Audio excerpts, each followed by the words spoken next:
আসসালামু আলাইকুম। বিসমিল্লাহির রহমানির রহিম। প্রিয় দর্শক, আমরা সবাই দোয়া করি আল্লাহর দরবারে হাত তুলে, কিন্তু অনেক সময় মনে হয় দোয়াটি যেন কবুল হচ্ছে না। কেন এমন হয় চলুন জেনে নেই ইসলামের আলোকে। রাসূল সাল্লাল্লাহু আলাইহি ওয়াসাল্লাম বলেছেন, দোয়া হলো ইবাদতের মর্ম, তবে দোয়া কবুলের জন্য কিছু শর্ত রয়েছে।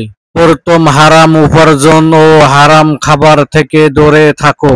হাদিসে এসেছে, এক ব্যক্তি দূর দূরান্ত থেকে এসে হাত তুলে বলে, হে প্রভু, হে প্রভু, কিন্তু তার খাবার হারাম, পোশাক হারাম, উপার্জন হারাম, তাহলে তার দোয়া কিভাবে কবুল হবে? সহিহ মুসলিম। তৃতীয়, অধৈর্য হওয়া যাবে না। রাসূল সাল্লাল্লাহু আলাইহি ওয়াসাল্লাম বলেছেন, মানুষ তাড়াহুড়া করে বলে, আমি তো দোয়া করেছি তবু কিছু পাই না, আল্লাহ তখনও তার দোয়া কবুল করেন নাই। তাই ধৈর্য ধরো, আল্লাহ সময় মতো কবুল করবেন। তৃতীয়, হৃদয় থেকে দোয়া করতে হবে, শুধু মুখে নয়, মন ও অন্তর দিয়ে প্রার্থনা করতে হবে। যখন দোয়া সত্যিকার ভাবে অন্তর থেকে আসে তখন আল্লাহর রহমত নেমে আসে। তাই দোয়া করব বিশ্বাস নিয়ে, পাপ থেকে বাঁচো, ধৈর্য ধরো। আল্লাহ কখনো দোয়া বিফলে করেন না। তিনি বলেন, আমাকে ডাকো, আমি তোমাদের সাড়া দেব।